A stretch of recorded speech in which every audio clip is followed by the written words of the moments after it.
And welcome to the No Assembly Required podcast, a podcast where we talk about nothing. Please tune in 8 p.m.-ish Eastern Standard Time on Thursday evenings. And now your trio of hosts, starting with Romina from the block. And your second host, Audrey, too good for the East Coast Ember. And of course, your third and final host, a man who enjoys the expressions on the face of his pained co-host whenever he introduces them, the Dark Lord of the Internet himself, Roberto Blake. Welcome to the No Assembly Required podcast, filmed in front of a live YouTube audience. Please like and subscribe. Wow. I feel like that's her reaction every time. Just wow. It's because every time he outdoes himself, you know? There's never a dull moment on this podcast. I got the jokes. I got to bring something to the table. You got the jokes, you got the mini fridge.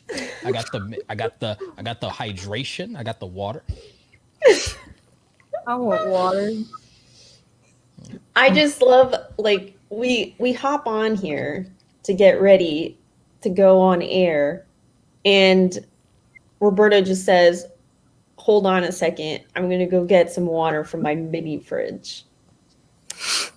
Yes, I went and I created a way to be more lazy. Good flex, but okay. I don't think it's a flex. I think it's literally a way for me to be more lazy. I mean, it's a little bit of a flex. I mean, did we need to know where the water came from? Truly? Well, normally when I want to get water, I have to go downstairs, and you'd be like, wait, why did that take him like 2 seconds instead of 3 minutes? I think you're overthinking this, which that's a good which segue.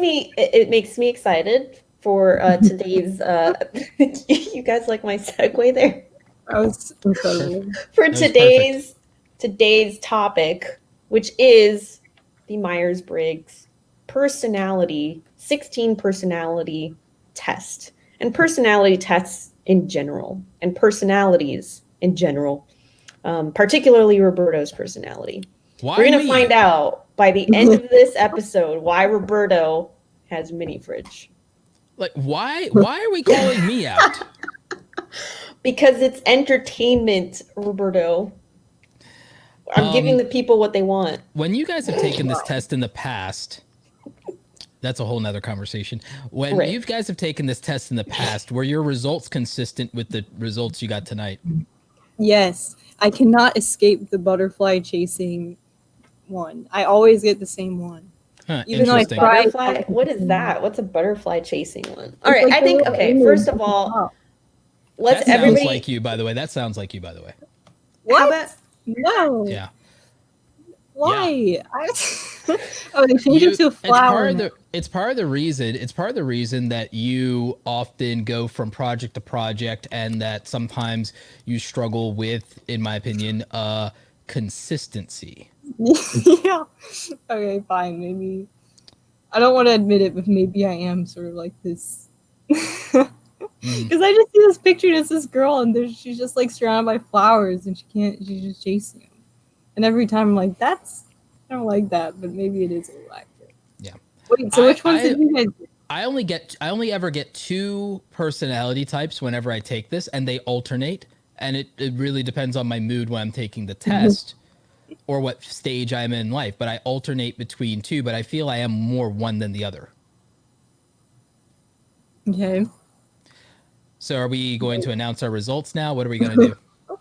Let's all announce, and you guys start while I'm tweeting about the episode. So give me a couple minutes.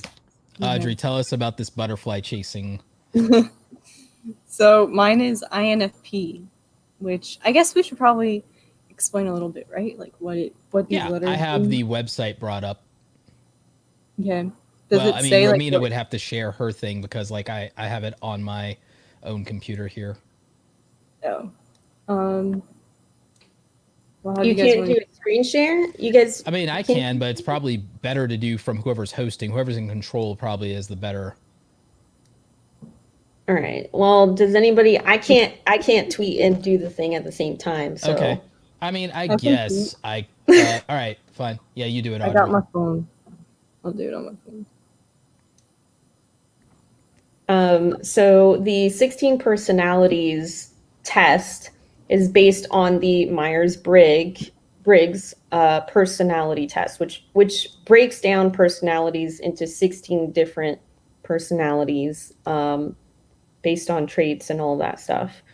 And so we decided to do this because Audrey suggested it last week. And then I saw a couple people making videos about it. And I guess I figured, well, Is is it this like like a getting views on trend or YouTube? something? Yeah, like Is this getting views on YouTube right now? Are you asking if the live is getting views on YouTube? No, I'm asking if Or are you asking if the I'm asking if the personality personality types. Yeah, I'm asking if Yeah. I mean, I saw a couple people in the last week who made videos about the test. And Audrey mentioned it last week. So that's why I was asking in our group chat. Well, how many views Audrey, are they getting? Because I might not might make a video now. I was just wondering if that was like a trend or something. If you guys want to talk, because I can't talk and type at the same time. So okay. So I think one of the first things we have to do is we have to break down some of the meanings of the letters for people. So one of the first markers in this is the E versus I, which is extroversion versus introversion, something audience may be very, very familiar with. So extroverts are more outward turning and they tend to be action oriented. They're really go-getters. Good example of an extrovert for you is say the Paul brothers. They're definitely extroverts, right?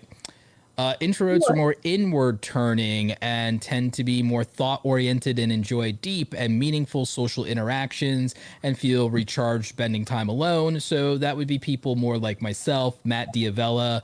We're more introverted types. So if you want to think of extroverts, you can think of Gary Vee, you can think of the Paul brothers, you can think of people like that. If you want to think about introverted people, that's more of, say, myself or a Jacksepticeye or a Matt Diavella or even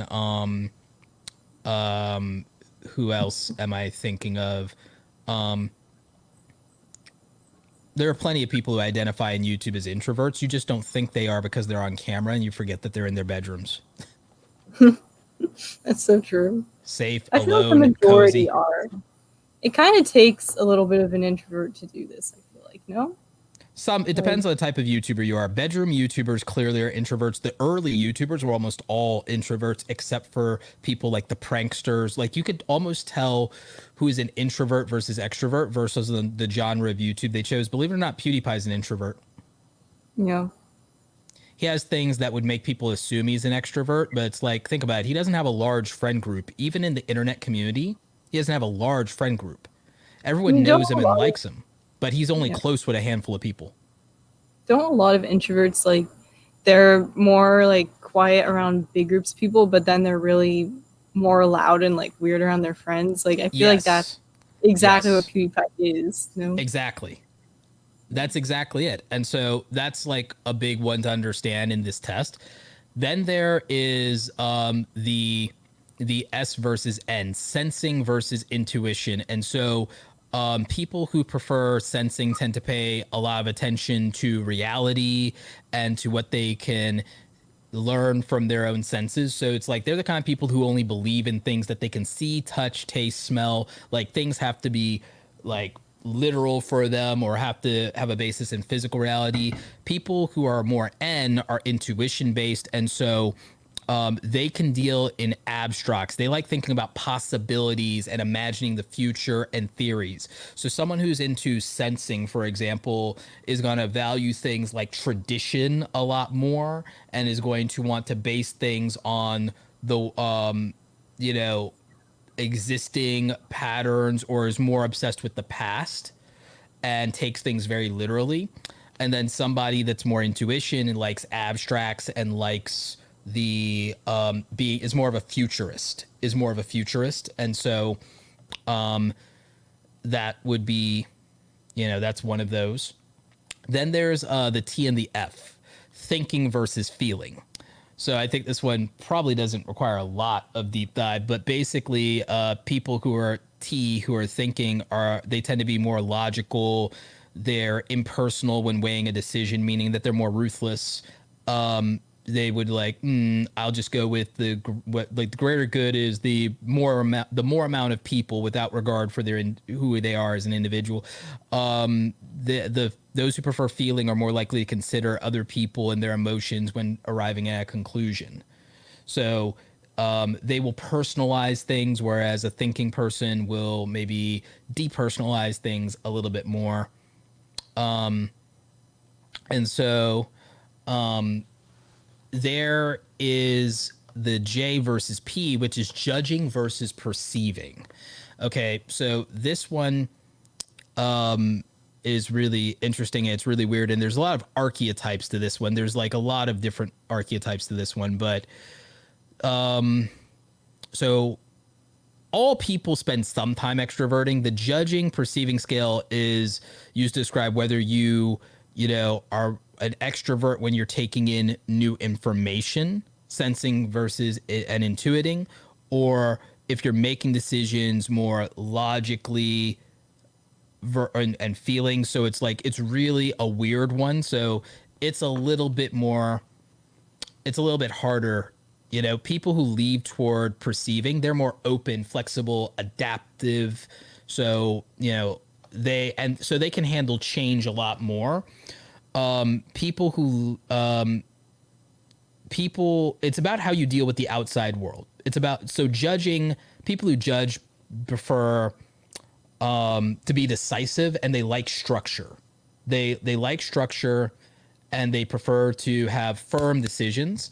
And people who are perceiving are a little bit more loosey-goosey. They're more flexible. They're more adaptable. They're more, I'll roll with it. Now, the thing is, you could still be someone who's more judging, and you could still adapt and roll with things. You just won't love it. You'll do it, but you won't love it. So you see what I'm saying? So that's how we determine the 4 letter initials for like the Myers-Briggs, and that's what the breakdown kind of looks like for people. Nice. Okay, wait, now should we like say what everyone is? Let's go for it. Romina, since you've been tweeting, you can go first. All right. I am an assertive protagonist diplomat. And the code for that is ENFJA. So that means that you're an extrovert. You also... Well, here's the thing. So the way that the Myers-Briggs does it is they use percentages. Sure. So even though I have the letter E in the front, which would identify as an extroverted, the percentage is not. So I got So I got 53% extroverted, 47% introverted, which really just means I'm kind of in the middle, and it depends on the day. Exactly. You're an omnivert. Depends on how I'm feeling on that day. I feel like I generally, for most, like the majority of the time, I lean more towards introverted. So I'm guessing that today I'm just feeling a little bit more social. I have been doing a lot of networking this week, and it's been positive. So it's probable that affected my results in some way. Today was a coaching day for me, so I think that it affected my results. I think it's totally possible. I mean, you asked the question when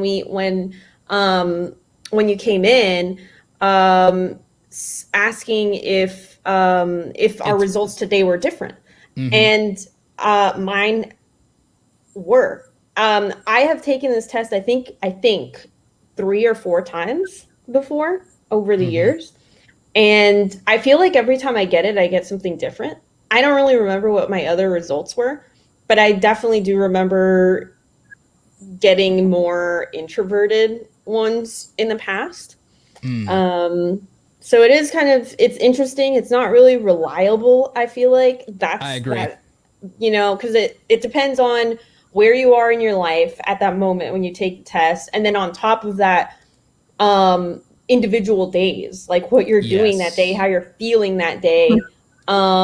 Because if you have an altercation with someone that then maybe you have a little bit more of a pessimistic outlook on on people in general. That's entirely possible. So before we do a deep dive, what are your letters?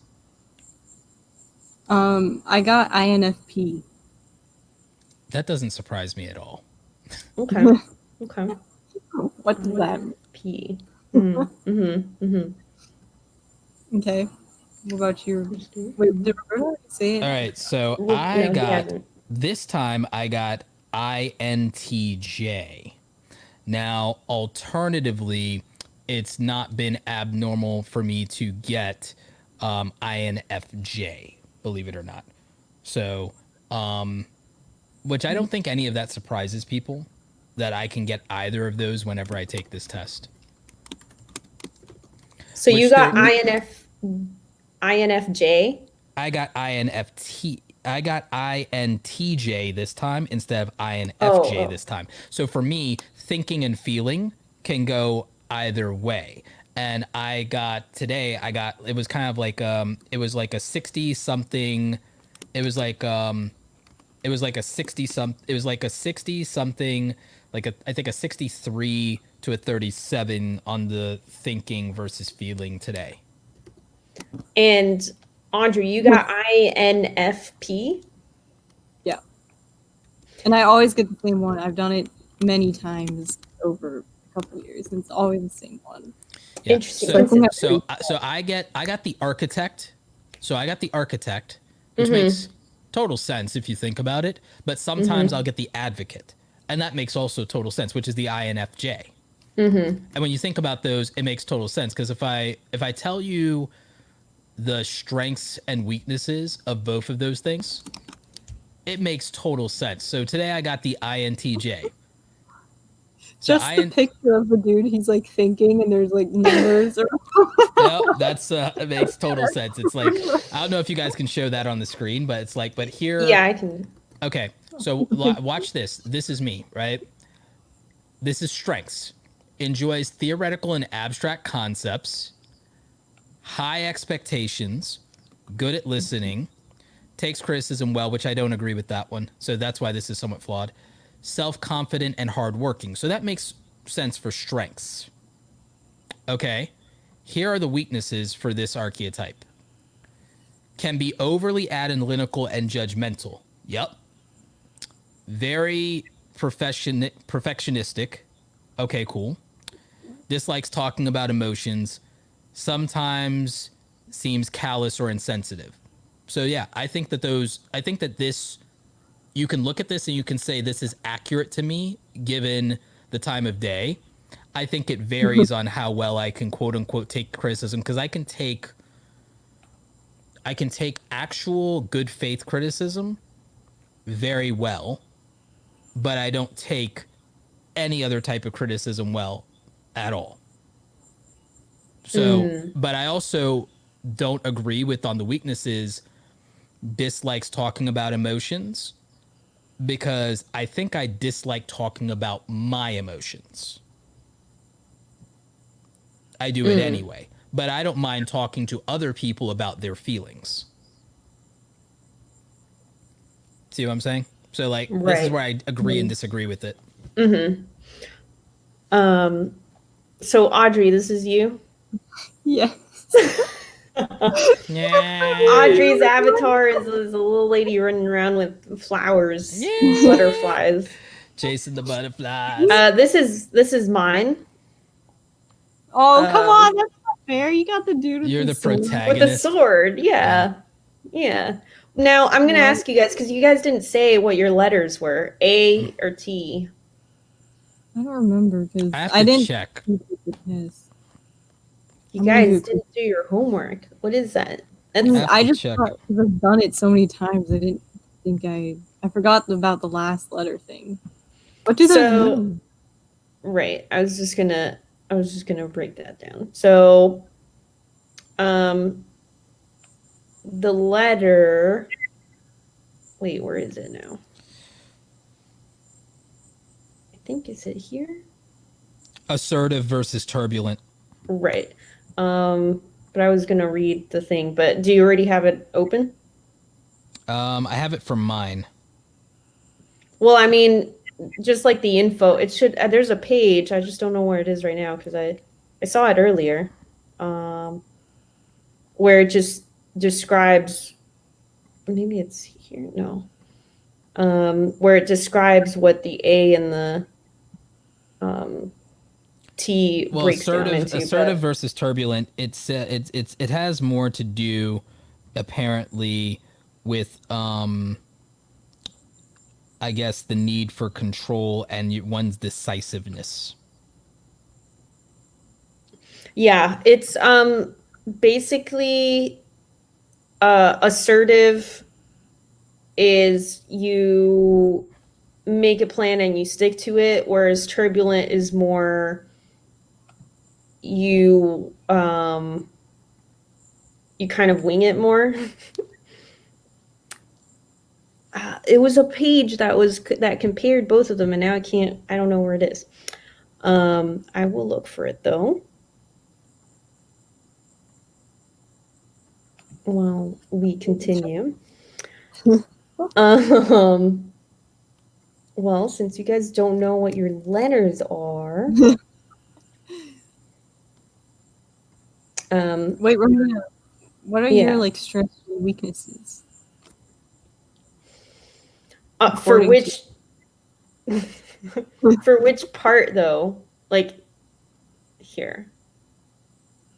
Well, isn't there like a list? I'll just show it. What list? Where do I go for that? What do you mean? Like on the page of your sword guy. I'm definitely the more turbulent architect than the assertive architect.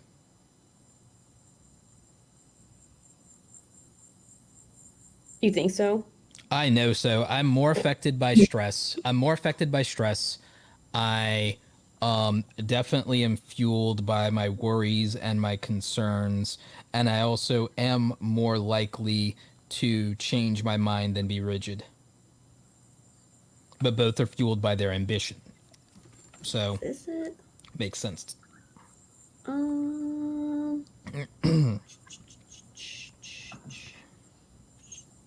There's man, I know there's another page that broke it down differently, and now I can't find it. I'm gonna see if it tells me in my results though what percentage I am of that though, because that's my belief.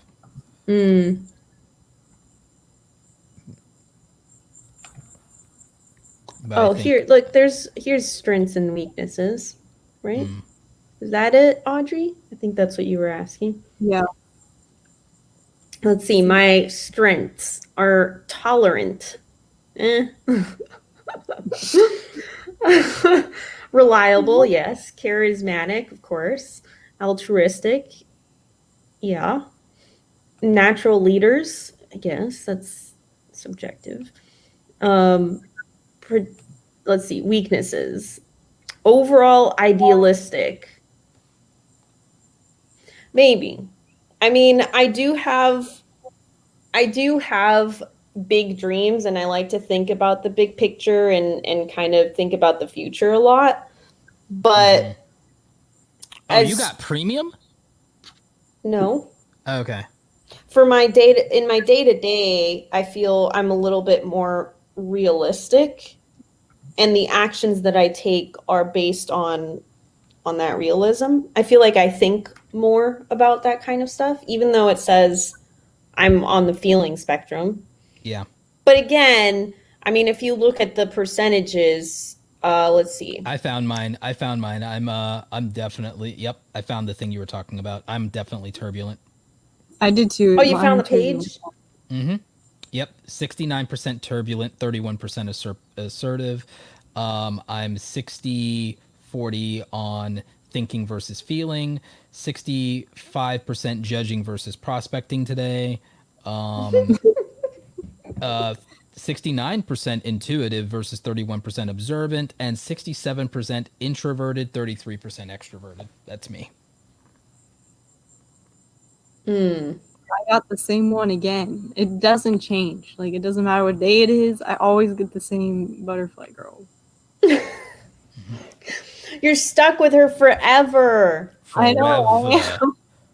Forever. The only thing that Forever. changes is my introverted extroverted scale. Sometimes more balanced and sometimes more like introverted. Just kind of depends on. Do you have your weaknesses and stuff pulled up? I can get to mine. I've got mine is too selfless. I don't think so. I definitely don't think so at all.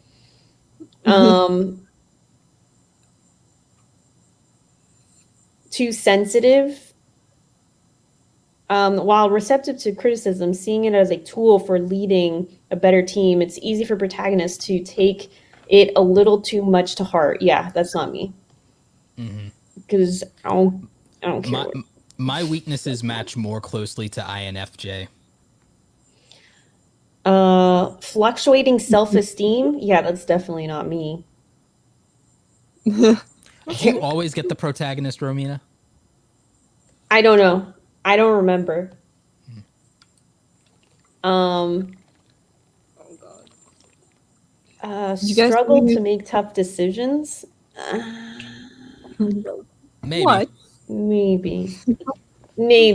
But The I think way that's you because do on projects, yeah. Yeah, because of work. I feel like it's more. That's in work, and work takes up a large part of your life, honestly. Right, yeah. But I think personal is a little bit like if the romantic relationships one was spot on for me. I'm a slow walker, but I never walk back. That's me for sure. So the protagonist, when selecting partners with an eye towards the long haul rather than the more casual approach. So when I choose someone, it's because I feel committed and I want that to be the forever thing, you know? That one was pretty spot on. Oh, let's see friendships, guys. Because I'm here on my podcast with my friends.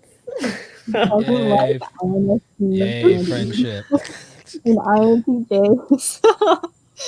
That's really funny. Guys, when it comes to friendships, protagonists are anything but passive. Okay. Audrey's like, all right, okay. She's like, chill. Yeah, protagonists will put an active effort into maintaining these connections. That's true.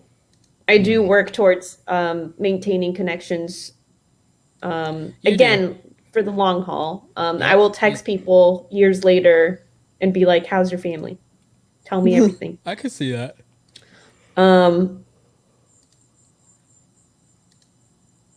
Yeah, not something to let slip away through laziness or inattention. Yeah, that's definitely me.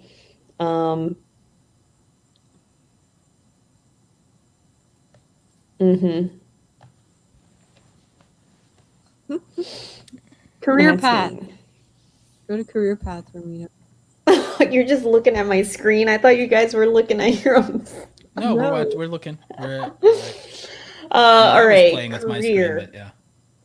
When it comes to finding a career, people with the protagonist personality type cast their eyes towards anything that lets them do what they love most, helping other people. Oh. Audrey's like, yeah, of course she's thinking of herself. Oh. Yeah, lucky for them, people like being helped and are even willing to pay for it. Don't worry when you are not recognized, but strive to be worthy of recognition. So I could see that. That's supposed to be me. They are both protagonists are able to express themselves both creatively and honestly. allowing them to approach positions as sales representatives and advertising consultants from a certain idealistic perspective. Yeah, I could see that. Oh, you guys, I'm sorry. The whole thing has got to get thrown out the window. Protagonists need to be sure they get to focus on people, not systems and spreadsheets. Oh no. Hell no. See, this is why this thing is, that's why our title isn't clickbait. See, our title ain't clickbait. Our title is not clickbait. See, this thing is like absolutely wrong about like, so many things. So many things. Wrong. See, they will feel haunted knowing that their decision cost someone their job. I'm going to sound like a horrible person, but I feel that my approach towards letting that person go would be where the kind-hearted part comes in. That's if you were firing somebody, but if you thought that you complaining was going to hurt someone's thing, or you calling someone out was going to destroy their life, you probably would be more reluctant. Which is why I'm against cancel culture. Exactly. So I think it's accurate with regard to that, because yeah, you're against cancel culture. So I actually retweeted somebody's thing, and it because it lined up perfectly with everything we believe in about that, by the way. Like where she was like what value do you really think that public shaming has, and why would that be proportional, and why would that be appropriate? And they brought up like the whole, like, how is it that most of the people that support cancel culture want criminal justice reform? How does that work? How do you want forgiveness for actual crimes, but then you have no forgiveness for thought crimes? What the hell is that? Like, it was this really good tweet. She did a whole 2-minute video explaining every single flaw with cancel culture, and I loved it. Do you guys want to know what kind of parent I would be? Yes, please. Thank you. Sorry for that tangent. I couldn't help myself. No, it was great. It was great. It was, never, no radio silence here. Let's see. Except when I'm stalling for an intro or outro, yeah. Striving to strike a balance between being encouraging and supportive friends to their children, while also working to instill strong values and a sense of personal responsibility. That's pretty spot on. I feel like that would kind of be my approach. Except I would probably lean more towards the latter than the former. So I don't know too much about balance there, but I think that's one of those things that's like, but I think if it happened, you would like, if it went there, we'd see the shift maybe. I don't know. Right. I feel like if I focused on the latter, the former would just happen naturally. I feel like if I just, if I instilled strong values and a sense of personal responsibility, the other part would come in because I would be encouraging and supportive. So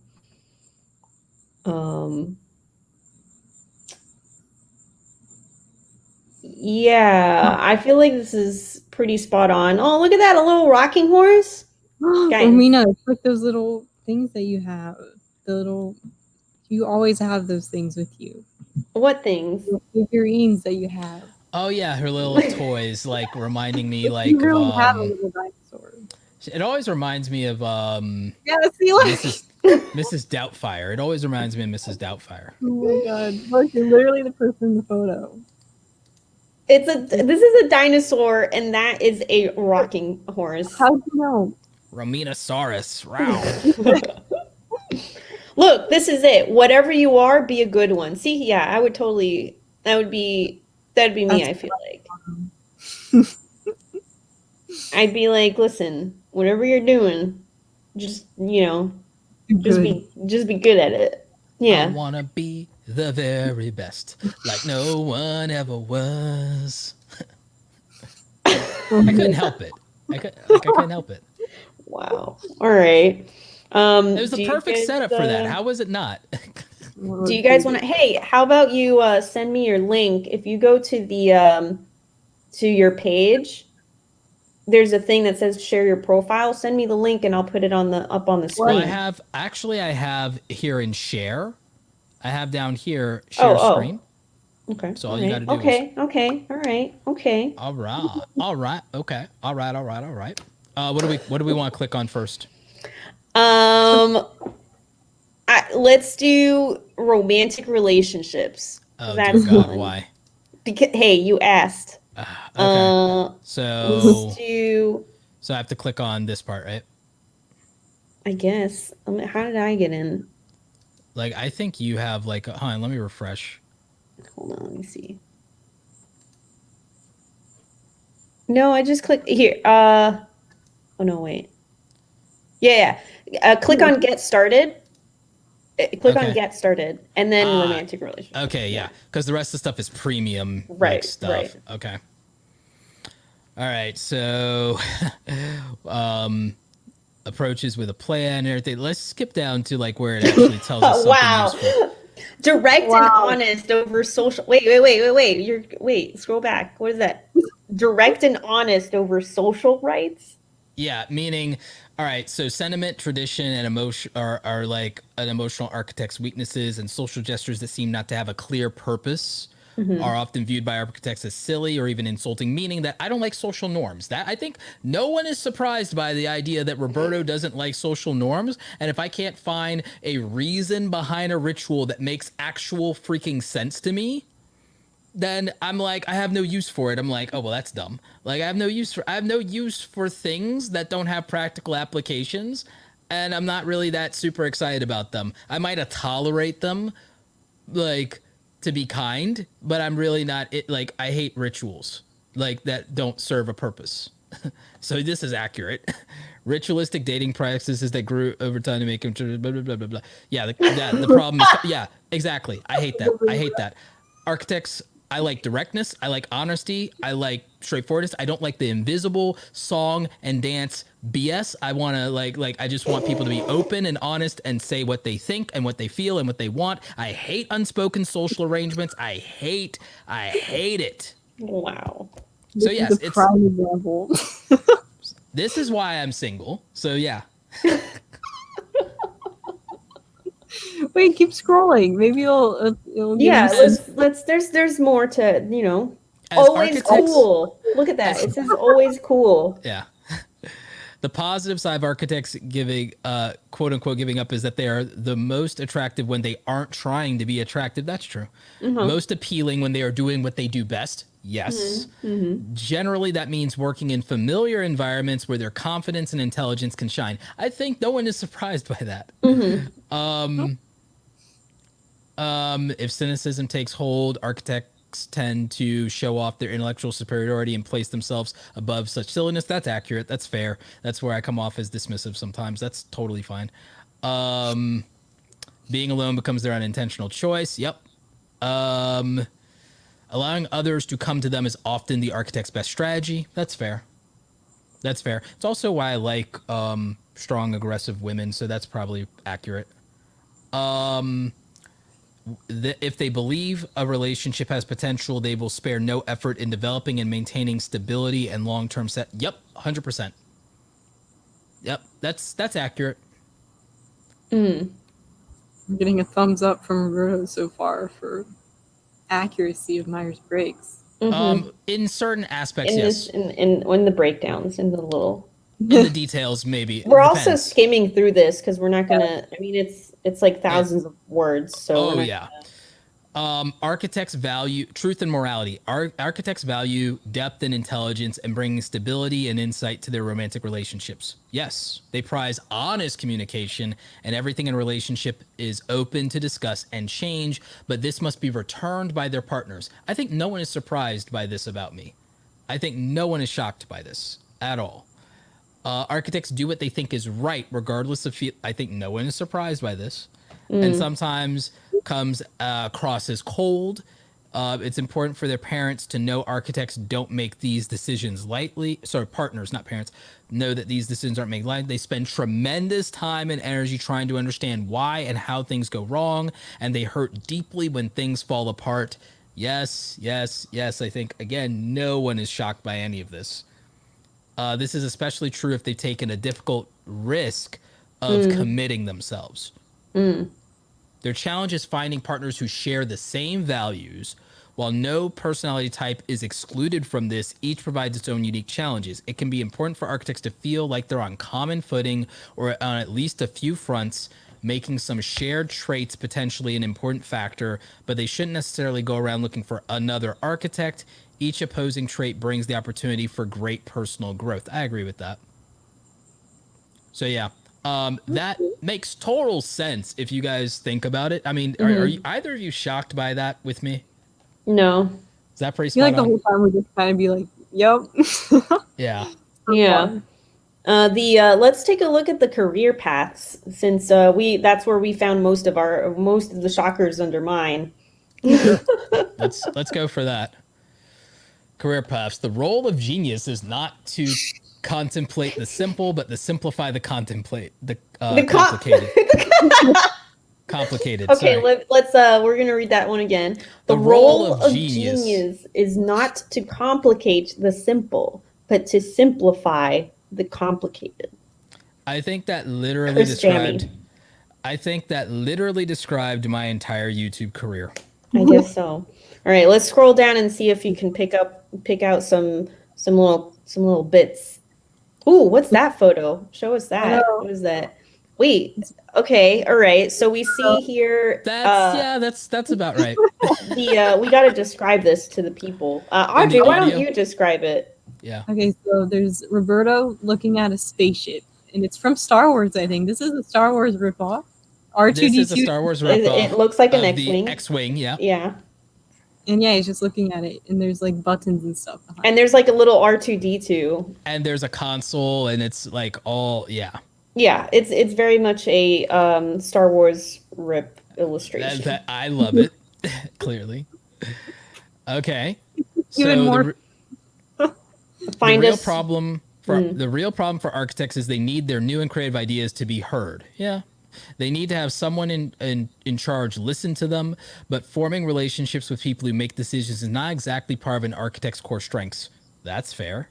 In their early careers, that's why I was good at my job, but I was not great as an employee. If you're my manager, corporate loved me, district managers loved me, regional managers loved me because I put points on the board, but my actual direct supervisors loathed me because I could be difficult to manage and could undermine them and insist that I'm right because I'm putting the numbers on the board. So this is accurate. In their early careers, architects often have to do boring tasks that don't challenge them and deal with having their ideas repeatedly rejected. Yeah, that's also me in school. But with time, they're likely to develop their abilities and skill sets to be so effective that they get noticed. Yeah, that's fair. Working best, working alone. That sounds about right. Yep. People with the architect personality type usually prefer to work alone or in small groups. The lone wolf. There they can make the most of their creativity and focus without constant interruptions and curious coworkers or supervisors who call too many meetings. Ooh. Architects are unlikely to be drawn to management roles or anything that involves nonstop interaction and teamwork, and often prefer the more lone wolf jobs. I think no one is shocked. I think no one is shocked by this. They like a drawing board more than a boardroom meeting. Yep. Oh, look at that. The other side of that coin.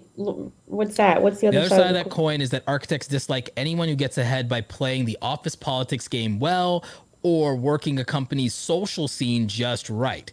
They judge their coworkers by what they can do and not who they know. That is right. That is fair. That's me. That's where the judgment comes in. That's where the judginess comes from. That's 100%. I do judge people by what they can do. I am a meritocratic person. It's like, I don't care who you know. I don't care what your last name is. I don't care how big you are. Show me what you can effing do or get out. I'm 100, 100. This is how Roberto also approaches romantic relationships. Probably.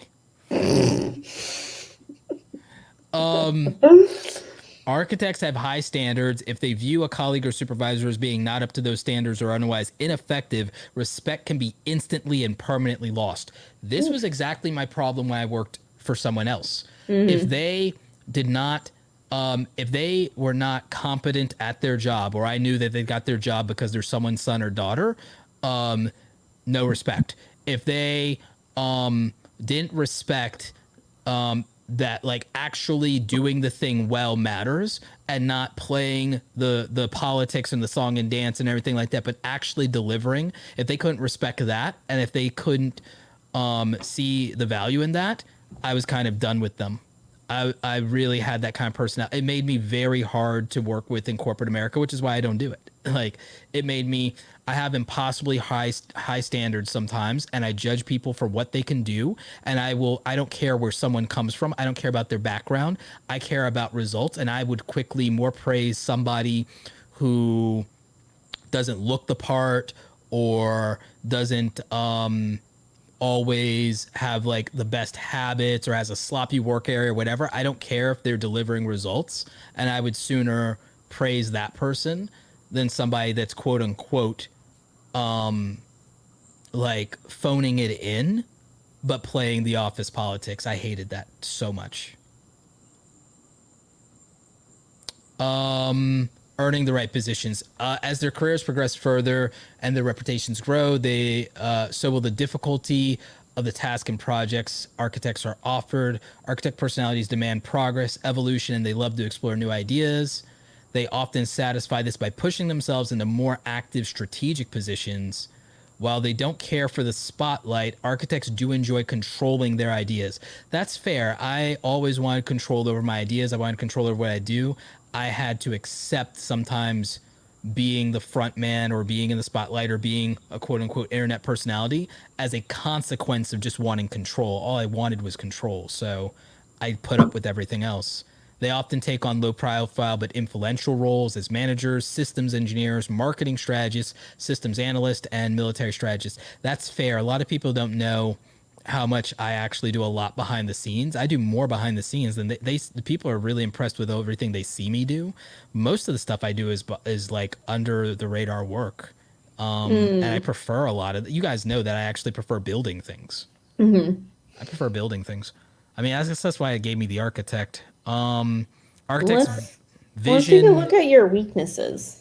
Yeah, we can go back to that. I mean, I think most of those are accurate. I think my weaknesses are more INFJ weaknesses though than INF TJ weaknesses, because my weaknesses align more with the INFJ, but we'll skip over strengths here. Let's go straight to the weaknesses. It says here, it starts off with arrogant. A lot of people love this one. I think that this one is point of view wise, because watch this. Architect personalities can take their confidence too far. They may falsely believe that they fixed all the issues of a matter, then call it a day, rejecting the opposing opinions of those they believe to be intellectually inferior. With their disrespect for social standards, that one's accurate. Architects can be insensitive when offering their opinions if they aren't mindful of their attitude and less developed social skills. Here is where I take issue with some of this, because there is a yes but no in this, in the sense of I won't call it a day because my work ethic, you know what I mean? I will like workshop something with people to death and not just write it off, if that makes sense. So I agree with some of what this is saying as far as the disdain for social standards and maybe sometimes taking confidence too far, thinking you, but I don't ever believe I fixed everything, because I don't believe anything's ever done. You know what I'm saying? So I think that the part of the being raised in an immigrant family thing counterbalances some of this, because I will never believe the work is done. You see what I'm saying? Like that's, I think that contradicts some of this, but right. I work at the mindfulness thing because I don't think I'm naturally always considerate of, I don't have fully developed social skills. I believe that 100%. I have to work at that, whereas it's normal for other people. And then, yeah, I don't respect social norms pretty much at all if I don't find them to have a practical application. So I agree with a lot of what this is getting at. I don't believe in all of how they worded it, though. But that's fine. Judgmental, overly analytical. What is this? This is a long one. Loathe highly structured environments? Yeah, I actually corporate. I see. Okay. Corporate's too rigid. I like structure, but just enough. Too much is too much. Architects hate blindly following anything and without understanding why. So I demand accountability from anyone that I'm going to quote unquote follow. I insist that they have a reason why, and I insist on knowing that reason. It's very hard for me to trust people, so I won't blindly follow anything. And you know me, I hate ideology. I reject blindly following anything, and I reject doctrine. I only believe in logic and reason, and there has to be some explanation as to something. They have a greater dislike for authority figures who go around forcing others to obey laws and rules without understanding the purpose of those standards themselves. Accurate. Architects are likely to not get along with anyone who prefers to know how things have always been, prefers to do things how things have always been. Yeah, I hate that. Yeah, so that makes sense. Clueless in romance, yeah, that's 100%. I feel like this whole time I've just been saying yes, basically. Yeah, I mean, like, I'm clueless in romance, but I'm very strong committal-wise to people, and then I'm very affectionate. But, like, in terms of reading the room sometimes, I'm very bad at that, which is why I prefer openness, directness. Honesty is probably the most important thing in the world to me in that. And just no nonsense and no jumping through hoops, just like straightforwardness is something I value, because I'm clueless otherwise. Like, I'm absolutely 100% clueless. So yeah. Audrey, would you like to screen share and break us down Sure. your thingamajigs? Share screen. In the meantime, Beanie Draws says, I think it was Beanie. Was it Beanie? Yeah, Beanie says, yeah, that ain't Roberto. He never leaves it calling it a day. No. So Beanie said, Myers-Briggs personalities test is wrong. My psychologist would find that comment interesting. Yeah, it's not so much that it's wrong per se, but it's inaccurate and unreliable. Because okay, wrong. Right. That's a euphemism for wrong. it can help to kind of find a focus. I feel like maybe an idea, but I think like I wouldn't put these letters on my profile anytime soon, if you know what I'm saying. Yeah. I actually did, the last time that I took this Myers-Briggs test was because I was applying to a job, and that job said that you had to put what your Myers-Briggs code was. And I was like, I probably would have just throw the application away at that very moment. But listen, because I love trying new things and the novelty of new things, okay, I had to do it. I did it. So I didn't really do it for the application. I did it for myself, but then also I did the application meanwhile, right? So let us put, in case you guys are wondering what that sound is, we're not doing ASMR. Roberto just has a little. He's dabbing some sweat off of his face. Well, it was the oil, like from being shiny. Like I was using the wipes. All right, that's more accurate. He's dabbing the shine off of his face. Yep. He shines internally. He doesn't need that external stuff. Aw, that's adorable. All right, let's see this flower girl. Oh God. Okay. Oh no, I clicked on something. No, I didn't. Okay, What? I read this. I remember there's something on Career Paths that really stands out because I've read this before, obviously. Mm-hmm. Wait, so am I supposed to just read some of this stuff? Yeah, let's check out friendships. Okay. Just maybe pick out some keywords that are sticking out at you. Few and far between. That's true. I only have I have a small group of close friends. Mm. I've always kind of Oh, look at that. You and a friend. look. There's me and my one friend. And surrounded by little trees. What does this mean? How poor are they? Poor are they? Have not patience. What is this? Shakespeare? I don't. Why? What does that mean? I think Friends. I don't know how that attributes to you though. I guess because it's saying that you have patience with people, maybe. Maybe. What did you say your letter It was? says- You were the an wording- A? Yeah. I think You I were- was the turbulent one. Okay, so Oh, you're you the were T. T? Yeah. Wait, I have it up But here. Roberto, you were A, right? No, I was T. Oh, you were T also. 60, like 63%, yeah. Yeah, I'm 53% today. Turbulence. Oh boy, everybody watch out. Audrey's turbulent. Okay. Let's see. What's in Ideas like networking, the Oh, friend of a 69%. friend hold little weight. That's true. Mm-hmm. Friendships are earned on their own merits. By dint of the intuitive respect mediators have for those who have similar principles and values, rather than practical alignment. That's kind of true. Yeah, you're a very rational person. You're a very reasonable person.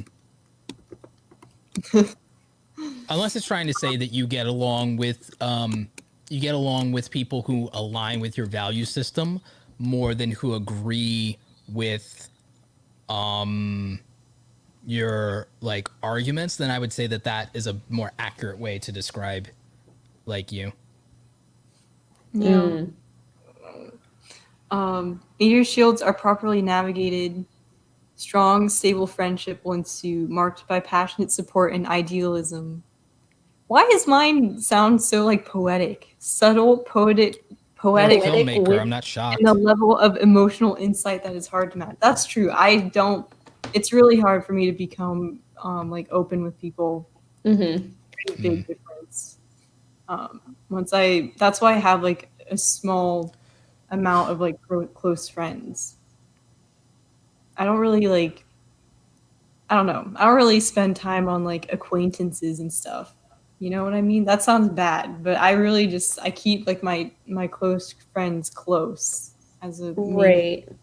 So if that's what this is saying, then it's accurate. That makes sense. Let's take a look at parenthood. I'm interested in knowing what kind of mom you would be. So, okay, let's see.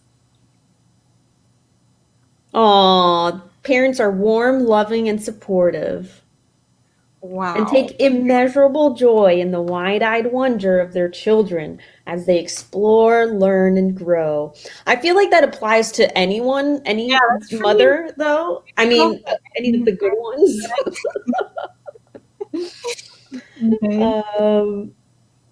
Okay. They will try to provide a backdrop to this freedom and experience, establishing a set of morals and values that guide that liberty with a sense of personal responsibility. So it's a little similar to mine. I guess it's just kind of like This is worded differently. Right? Look at that. You and your little kid catching butterflies. Ah. Oh, at some point, we should go back to parenthood for me. Oh boy.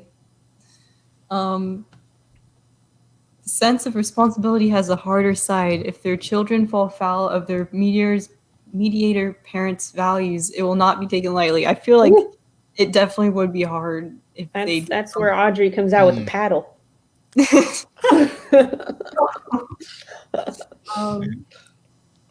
Yeah, I definitely think if like my kid did something that really went against my values or whatever, it would be kind of hard. What are you doing? That would probably not be good. I don't know. What am I talking about? I have no. Let's see. Are there any? I keep shouting them out. Roberto, are there any that you are interested in knowing about? Because we're not going to go through them all. So. Oh, she's chosen. She's an independent woman. She can choose for herself. That was probably where I was going to go anyway, because that's the more interesting thing to me. Okay. I remember there was a certain part that like really stood out. This is like before I went to school. Look, the regimented learning style of most schools makes long years earning an advanced degree a formidable undertaking. At the same time, that's often Doing what they love without the stress of rigor of a professional life. Like, mediators often wish they could just be doing what they love without the stress. that's exactly, that's two-time college dropout, Audrey. Like, yeah. Whoops. Oh wow, look at that. You're dreaming about dragons. Yeah. Dragon That was tails, me in dragon school. tails. Wait, no, there's one part specifically, it literally talks about like internet stuff. Okay, wait, this is the part. First and The foremost, internet brings, I see. while a novel is a classic choice, it is rarely an accessible one, and there are many viable options for freedom-loving mediators. The internet brings to the world the opportunities of blogging and freelance work. As organizations expand their reach beyond their native tongues, they'll come to depend on mediator personality types. Guys, Boom. Nailed it. or that's what I'm doing anyway. Yeah. Yeah. Yeah, I remember reading that like a while ago. I was like, oh my god. Yep. Accurate. Accurate.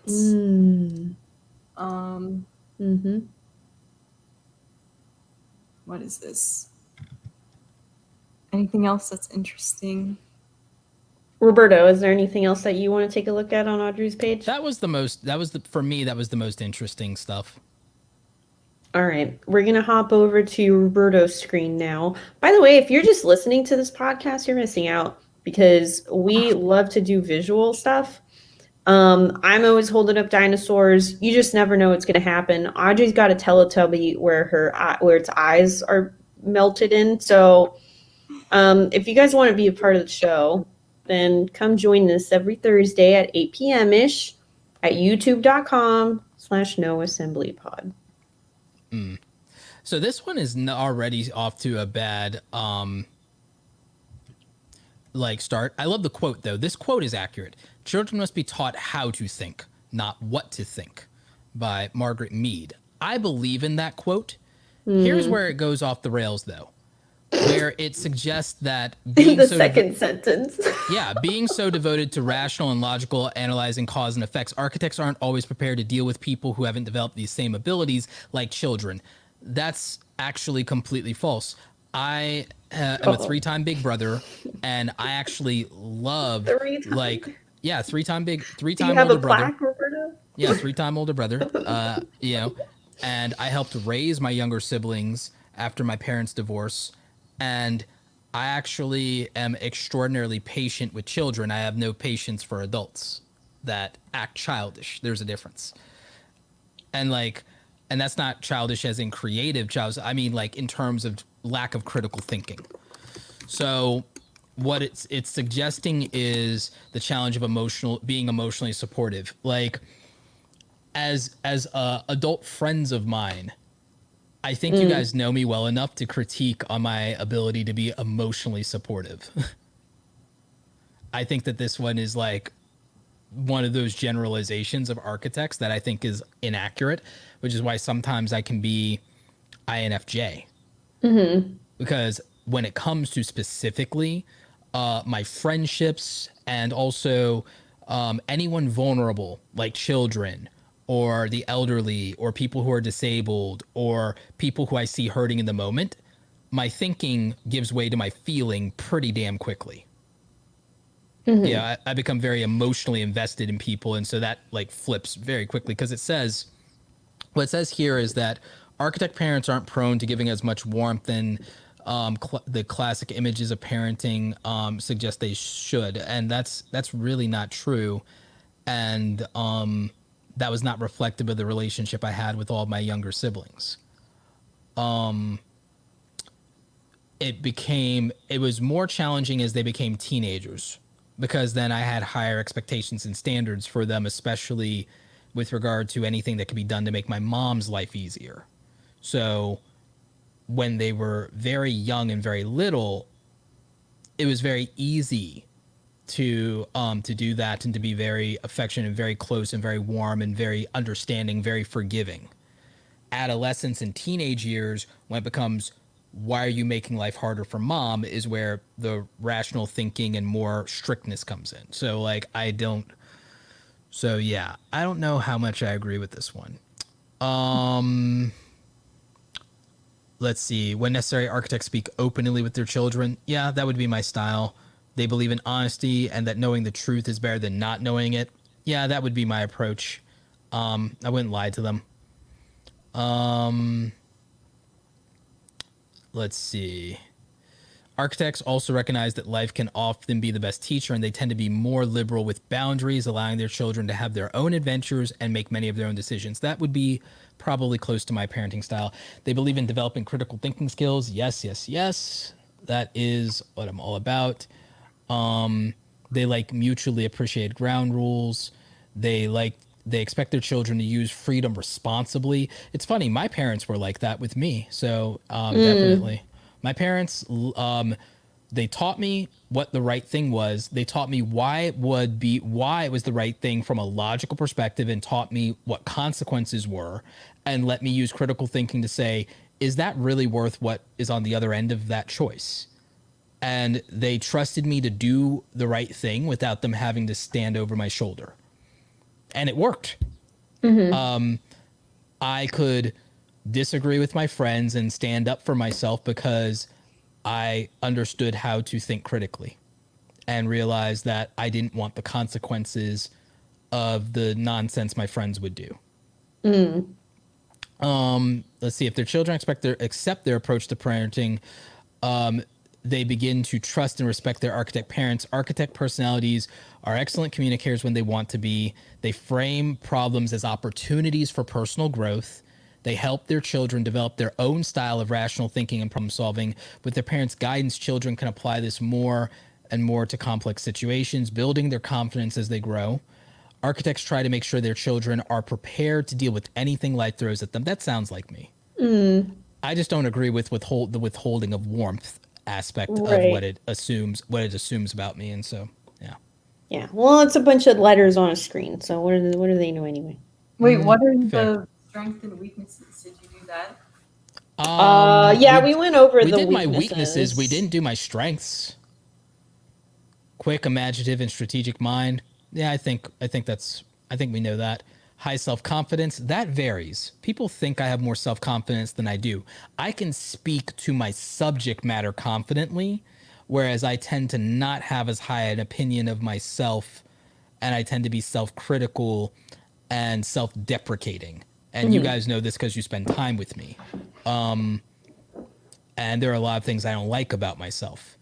So high self-confidence is, I trust my thinking. I trust my rational and logical thinking.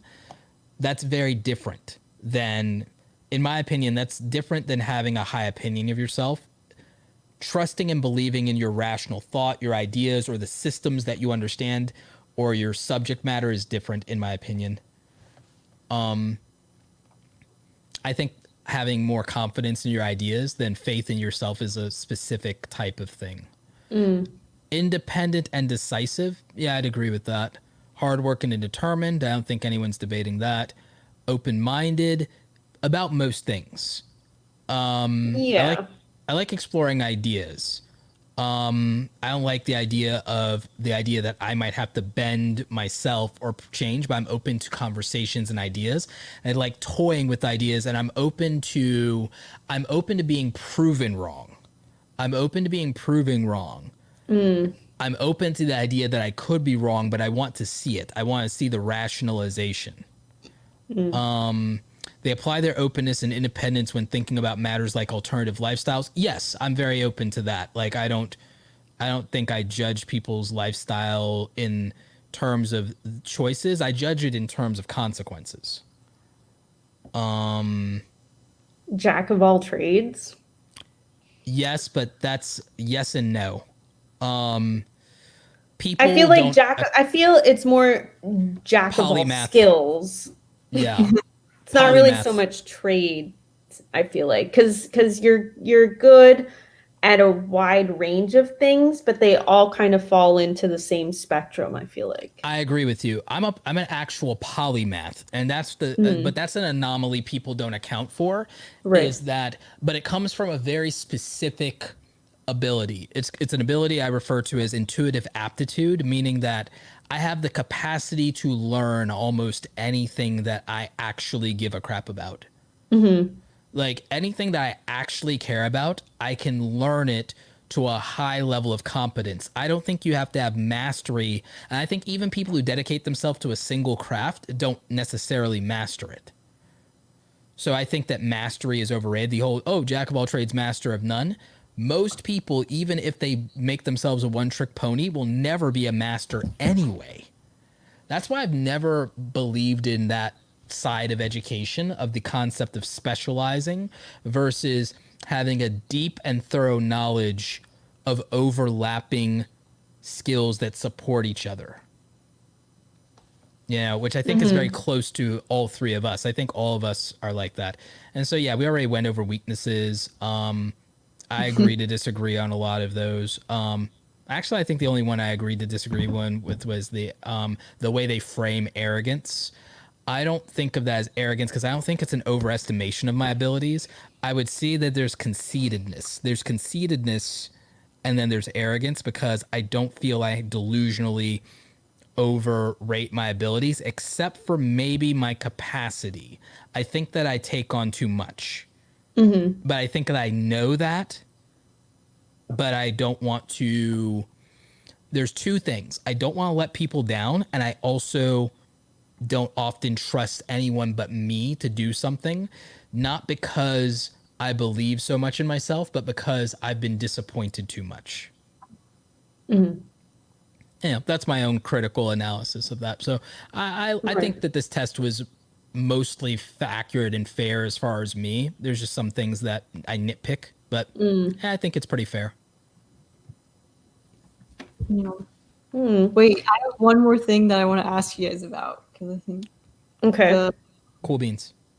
The strengths and weaknesses for mine are kind of. I agree with most of them, and I want to see if you guys agree too. Okay. There's one that's funny for Romina. Excuse me? How do I do that again? Hold on. I think people might be shocked that I consider myself conceited. Are you shocked?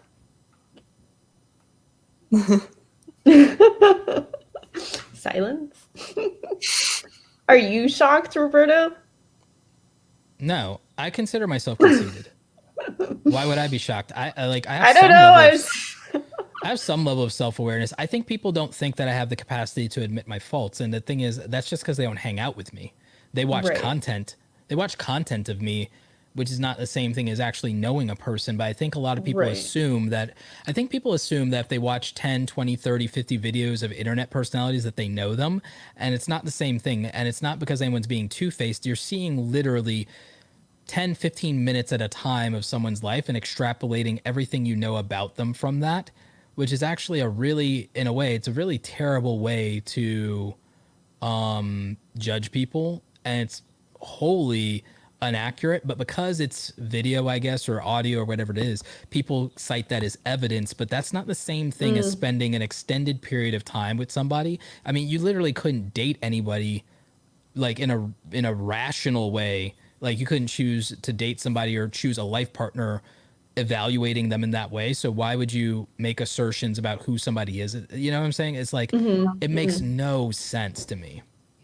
So Audrey's got her screen pulled up here. She's going to walk us through your weaknesses. Yes. I think it's funny because it's kind of accurate. Too idealistic. I mean, that's literally me with every single video that I make. It's just two like complicated ideas, and then it just always falls, like it just never quite reaches the idea that I have like in my head. So that's definitely accurate, I think. I think this one gets in the way a lot. Like too altruistic is the next one, because sometimes I feel like I have to do more like for others in order to do good stuff. If that makes sense. Yeah, no. I don't know, but Yeah. That's a quality that Mr. Beast has. yeah, He's too altruistic. extreme. Yeah. But he kind of found a way to turn it into an advantage. He turned it into an advantage, but you have to understand that like he takes so much on himself, maybe too much onto himself. He altruistically gave like friends and family and people in his community in a small town, Greenville, jobs. He has 25 full-time employees now. So like that eats up so much of his like YouTube money, but he did it, and he like did it because he wants to take good care of everybody, and he gives so many of these prizes and things to his friends and family and people in his community. He's building a whole new YouTube channel just to be able to support homeless shelters and a food bank and stuff like that, giving them all the revenues. He doesn't spend money on himself. For the money and views he gets and everything like that, he could help his friends and family, but also live in a nice house, or he could move to LA. He says he'll never probably move to LA because he wouldn't be able to do the things he does for his community or be able to financially support all the people around him. If he, you know, see what I'm saying? Like, Yeah. he But sacrifices. that's basic. Oh, wait, never mind. We have someone who's Yeah. awkward. What's awkward? Because I just said that was basic to do anyway, and I'm owning the basicness. Okay, there's no other. we have someone who is transplanting. No, it's not that. What I'm saying is he knows how much it would cost to move to LA. And the thing is, it wouldn't be practical. And he would also have to risk not having some of his friends stay on because they can't or won't do that. Even if he covers it, they don't want to leave the place they all grew up in together. You know what I'm saying? So like he, for all the opportunities and advantages of being an LA YouTuber and him being a top tier YouTuber, he sacrifices so much, and he doesn't live in a mansion, and he doesn't flex, and he doesn't buy anything. He puts everything back into his stuff, and he gives so much away, and he does so much for people, and he does stuff that he doesn't even make videos about without people knowing. Like, I mean, it's a lot. Yeah. Do you have some more you want to read for us, Audrey? Yeah. Hold on, we're getting to the. Oh wait. Okay, let's just take them one at a time. Impractical. Yes. Okay. Sometimes I get video ideas that are way too crazy. I feel like I just remembered like 3 of them. Yeah. And then wait, Romina, look at this one. I feel like this is the opposite of you. Dislike dealing with data. That's the opposite of both of us. I can't stand spreadsheets. I've told Romina this a lot of times. Even though They forget the forest is made of individual trees. Wow. That's you? Are you forgetting about the individual trees? Take that as a yes. Yeah, according to this, yes. Yeah, and then the other ones are pretty obvious. I don't really take things as personally, though. I don't think, or maybe I do, but I just don't care. Yeah, I don't feel like it affects you, so I wouldn't see it as a weakness because it doesn't affect you. Like, I'll take criticism, but normally I don't care unless it's from someone that I care about. So, well, that just means you're not reacting to it, like, and you're dismissing it. And so it's like when people say taking criticism, I wonder what people mean when they say taking criticism, because maybe we all interpret it differently. That could be a whole topic. Yeah. Well, like, for example, when I was in high school and people were making fun of my channel and stuff, like, I literally didn't care enough to do anything, like to stop making videos. I was just like, cool. So is that taking their criticism, or is that dismissing their criticism? I mean, I feel like I still listen to what they say and stuff, but I don't care unless you heard what they said. You heard what they said. You didn't listen because you didn't act on it. Yeah. You heard them because you didn't have a choice aside from to say, all right, get the hell away from me. I'm not listening to you, or go F yourself or whatever, which is more my type of like, my way of dealing with it is F you. Like, not only am I going to do my thing and go, oh, that's it. Like, no, my answer is F you. Yep. So yeah, you just actually do the F you part as far as they're concerned. I would tell them. I kind of like this next one though too. Difficult to get to know. Oh, yeah, I feel like that's pretty obvious to anyone who Yeah, that's pretty spot on. I feel like that's fair.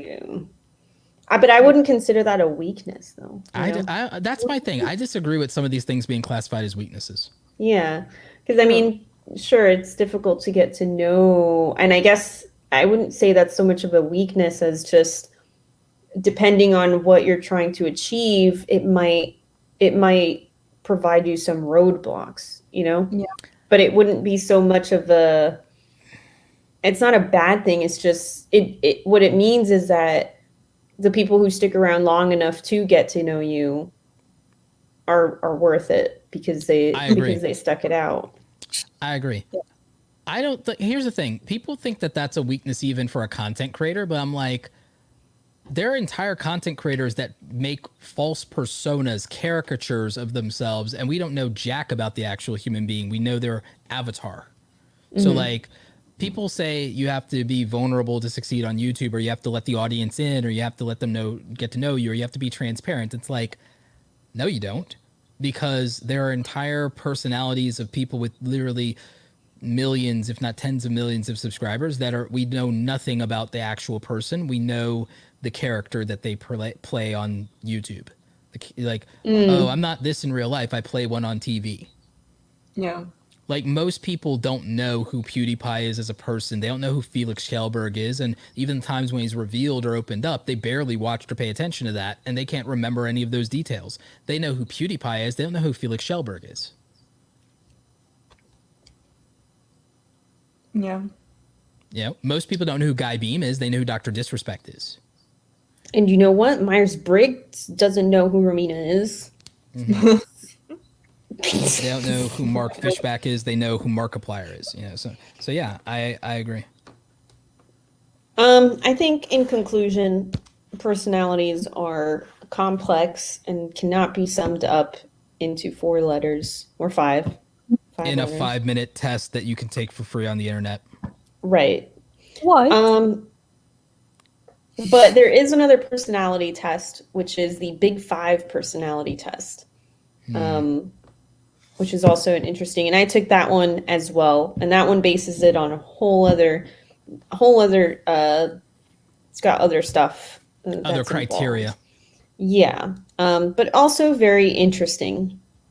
It is interesting to kind of read it. Somebody in the chat had mentioned earlier that it's akin to like astrology, where it's kind of like, it might be spot on, but might not be spot on, except that astrology is kind of generalized and based on,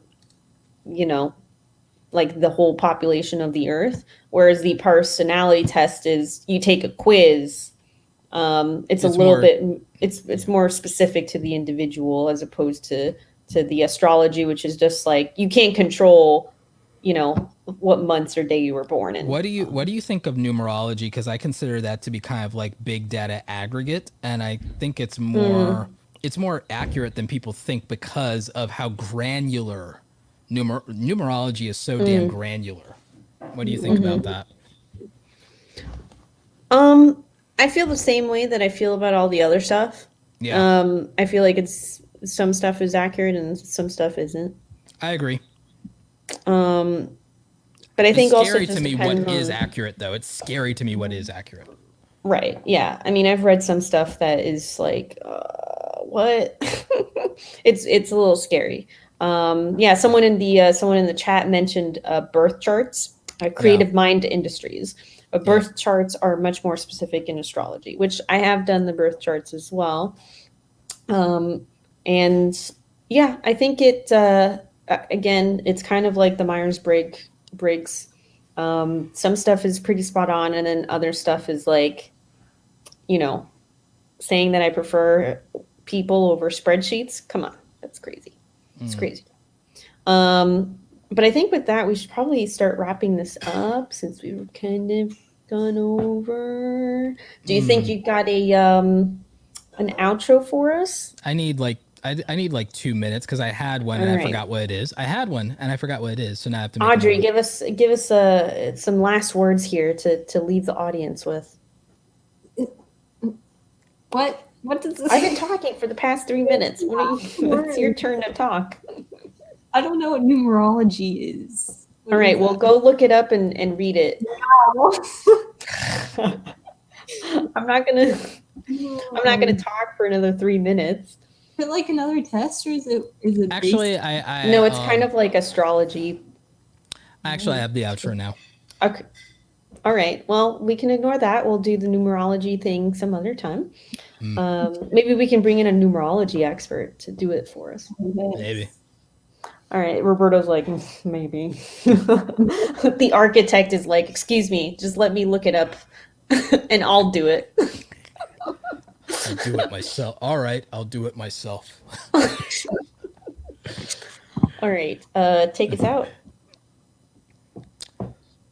Thank you for listening to the No Assembly Required podcast, a podcast where we talk about nothing and apparently psychoanalyze ourselves into infinity with minutia. Thank you so much for being part of the live YouTube audience. No audience members were harmed in the filming of this podcast, only the feelings of my co-host. Please tune in every Thursday evening at 8 p.m. Eastern Standard Time-ish for the No Assembly Required podcast, which you can find anywhere podcasts are available, including Spotify, Apple Podcast, and of course, Google Podcast, if anybody actually uses that. And of course, you can find us at youtube.com/noassemblypod. Please like and subscribe and leave reviews and comments. We need those as well. Thank you for listening. This has been your trio of hosts. And no, I will not be calling you Romina-saurus because you are Romina, the protagonist of your own story. And we have our mediator, Audrey Ember, and of course, the architect of doom, Roberto Blake. Thank you for listening to the No Assembly Required podcast. NARP.